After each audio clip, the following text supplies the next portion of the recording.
Alors, c'est pas compliqué, Stéphane. Si vous ne voulez pas que dans 6 minutes, Clémentine vous désigne à la vindicte populaire d'un pouce pointé vers le bas en s'exclamant il vous faut rebondir, Stéphane. Battre le rappel de tous vos neurones disponibles, si possible l'intégralité des 67. Jouons à Born to be Alive, notre quiz de culture générale éminemment historique, vous le savez, Stéphane. Bien sûr. Première question. Le scandale de l'amiante. C'est en 1997. Oui, on commence avec quelque chose de rieur. C'est funky, on est bien, c'est l'après-midi sur l'histoire Europe. très ancienne. C'est l'histoire aussi. En 1997, maintenant, ça commence à être l'histoire. C'est en 1997 que le président Chirac l'interdit définitivement en France, l'amiante. Mais Irène Joliot-Curie elle-même avait publié en 1956 une étude sur sa dangerosité. Vrai ou faux ?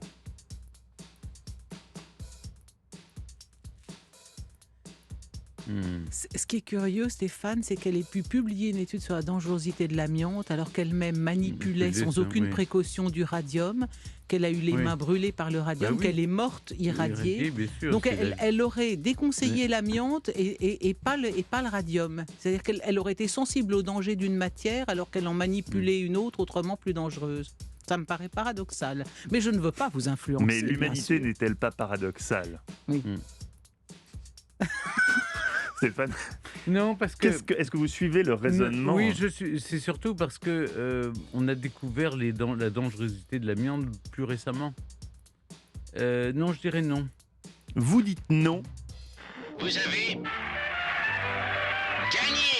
Vous avez gagné, mais en suivant un mauvais raisonnement, Stéphane, puisque 1956, c'est la disparition de la fille de Pierre et Marie Curie, et la première fois qu'on a pointé du doigt les dangers de l'amiante, ce n'est pas en 1956, il faut remonter à Pline l'Ancien, un naturaliste romain né en 23 après Jésus-Christ, qui avait noté que les esclaves chargés de tisser des vêtements en amiante souffraient des poumons. Tu m'étonnes. Donc vous voyez, c'est beaucoup plus ancien. On a mis quand même 2000 ans pour se rendre compte. Entre-temps, on avait oublié. C'est con, la boulette.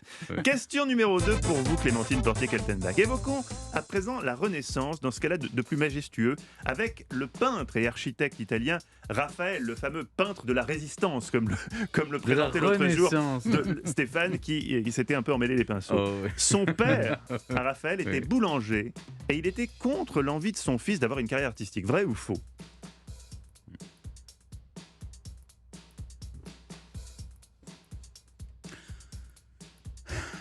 Si c'était faux, je ne vois pas trop l'intérêt de la question. Je dirais oui, je ne connais pas bien la vie de Raphaël, mais ça me paraît crédible.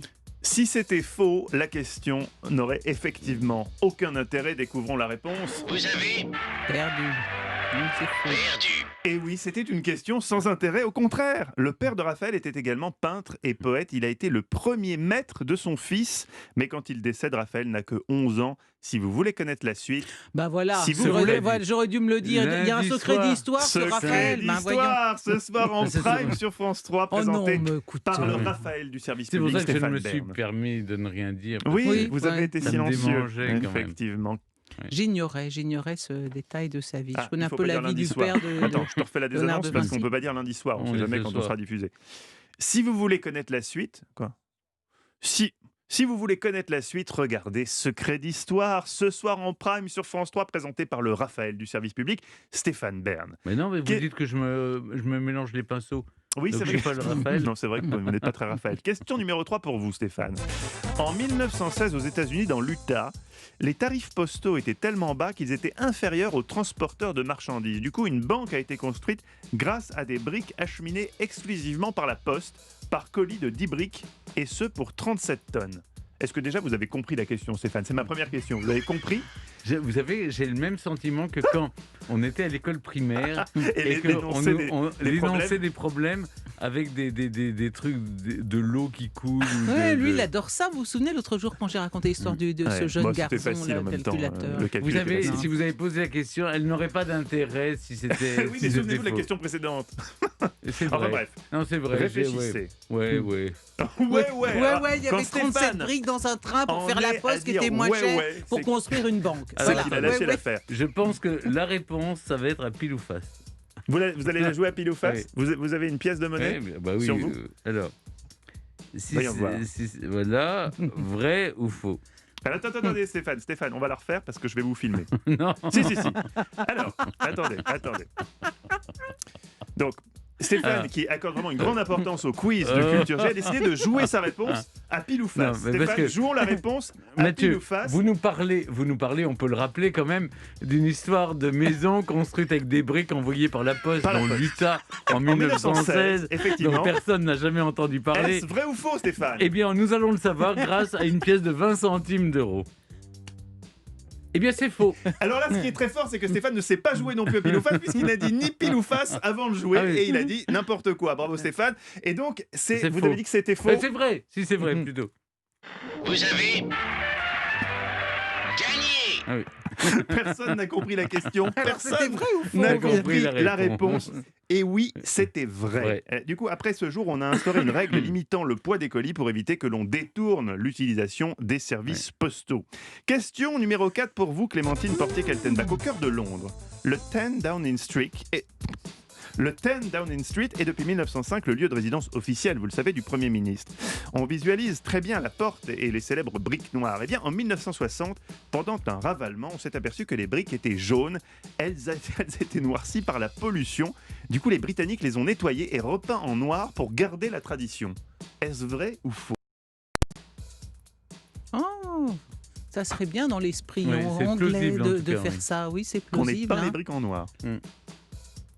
Oui, parce que je pense que changer l'identité d'un lieu de pouvoir aussi essentiel que le 10 Downing Street, ça aurait déstabilisé les Londoniens, pourquoi pas.